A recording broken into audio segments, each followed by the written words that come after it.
And we are back, and we are with Jeremy and Jessica. And we're going to review Jeremy's and Jessica's, or just Jeremy's? Both. Okay, both Jeremy and Jessica's Cadillac CTS-V. This is a 2009, correct? Yes.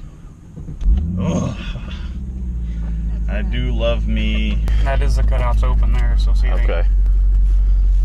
It's however we want to do it. That's neat on the screen there. I like that. Ooh, it goes down. It's fancy. Normally stays up. It's the Quite camera. fancy. Oh, having technical difficulties here. So, I love me a good, nice, loud LS motor, and that's what I'm driving right now. So, I guess it is sort of my birthday weekend. So, happy birthday to me! I get to drive a badass Cadillac.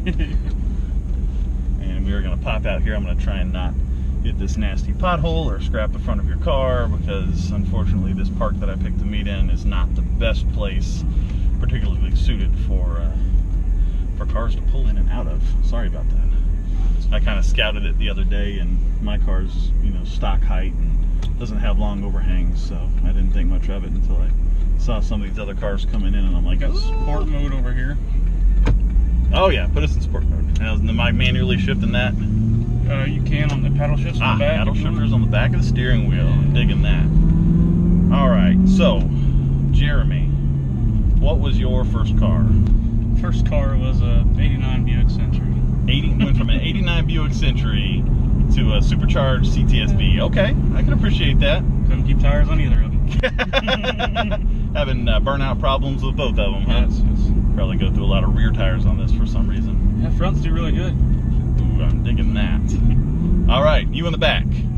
First car. It was a hand-me-down 86 Crown Vic. Hand-me-down 86 Crown Vic. I don't have her mic'd up, so you guys are just going to have to listen to that through the GoPro, but she said an 86 Crown Vic. Was it an ex-cop car, or? No, it was just a big old boat. Well, yeah, it was a big old boat. It was a Crown Vic. All right. And so, what got you into cars? My dad honestly grew up from when I was 2-3 years old, working on mechanic and on cars, everything with him. I built my first motor by myself at 15, and it's still running to this day. It's been 15 years running. You know what's funny is so far I've done, I don't know, I've done a few of these interviews now, and every single answer has always been my dad. And, that's cool. You know, that means a lot to me. My dad died a little over 10 years ago. And, oh, yeah, stuff happens. But, you know, he is a sort of an integral part of what got me into cars, you know, him and my uncle. But, so yeah, no, I totally understand that. People talking about their parents and whatnot. And there's our next review coming down the road there. Hellcat. We got a Hellcat coming up here, guys, so be excited for that. Of course, I'm excited for this too. So. Kind of curious of the two running together. Yeah, you know, and maybe some night, and you know, we can take a trip down to Mexico and something like that might happen. But you know, I think today we're probably just going to stick to doing car reviews. There's a sick Harley in front of us here on 3 wheels. That's kind of bad, eh? Nice day to ride. Yeah, it is a nice day. I didn't really consider traffic whenever. Turn your traction control down to sport mode. Oh, okay. You just put me in burnout mode. That's fine. No, it won't. It's still 30 or 40% on, so it will stay straight, and it won't. So you're saying that we're in a fast enough car for me to pull out in front of this car and be okay? I think so. Ooh, yeah, we are. That's like 10% throttle. Okay. Yeah. All right, fair enough. He's promised not to point the camera at the speedometer, or at the speedometer on the car, or necessarily at the speed limit signs on this closed course that we're on. Yes. We're definitely not on you know, any open roads or anything like that doing these reviews, for sure. It took a long time to get it to look like regular roads and all this stuff we've done. And yeah, we did a lot of work to try and make it look like regular roads. Doesn't it look realistic? It does. It looks really. It's almost like we are on a regular road. It's crazy. But anyway, so we're not. Well, you know, I wouldn't speed anyway. Yeah, so no. I don't know why. You know, we even really need to talk about it. So tell me a little bit about this car. We know it's an 09 CTS-V. It's got 2.5 upper pulley. Okay. Pulley it's got down. a 9.1 lower pulley Okay. to help get a little more boost as well. Sure, and the lower pulley like overdrives the upper pulley, and the upper pulley is smaller, so that it spins the supercharger Both faster, of them basically. spin it faster, yeah. Right. Basically, is all it's doing. Then I got the headers and exhaust. These exhaust cutouts as well. Oh yeah. And we can make it quiet here. Close it down. Basically, that's about all it's done besides the lowering springs, lowering springs, cold air intake. That's pretty much it. I mean, And you had this on a dyno, right? yeah, 613 to the wheel, 624 torque. And the torque is at 4,300 RPMs. That is by far the most powerful car that I have ever driven. And I've driven Ferraris, I've driven Vipers, I've driven a lot of cars. Never anything with that much power. This thing rides so smooth for 30 profile tires. I know, like realistically right now I'm not thinking that I'm in a fast car, but I'm gonna give it a little punch here and we're gonna holy mother of God. Woo! Boy, am I glad we are on a racetrack and not on regular roads, because we got a little tire spin there. That was all right. That was a good deal there.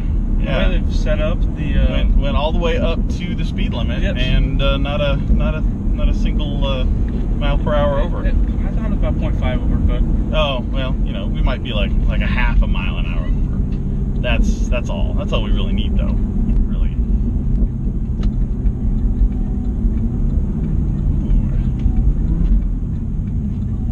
Downshifts are nice with that paddle shifter. yeah, I really do like how Long nose on this thing. Now here's where I'm gonna basically find out how good the turnaround radius is, because I'm about to do a U-E here and we're in kind of a boat, so we may have to get a little reverse. Oh no, it turns. man, this thing turns tighter than that Hyundai that I was just in, man. Holy crap, I had to put his in reverse. And I just whipped that thing around like it was a little Volkswagen. I'm gonna put you over here and back to this. Now you don't have to worry about shifting if you just want to give it gas. Okay. You can floor it. Oh, trust me, I do want to give it gas. And I think I'll do that right now. Woo! God! Dog. Excuse my language.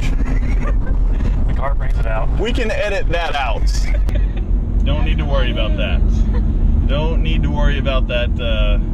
In the video, it'll say something else. Don't worry about it. Wow, well that was fun. Okay. And honestly, on the closed track, I've noticed even at like over 100 mile an hour, it just keeps pushing like that. It don't ever stop. Yeah.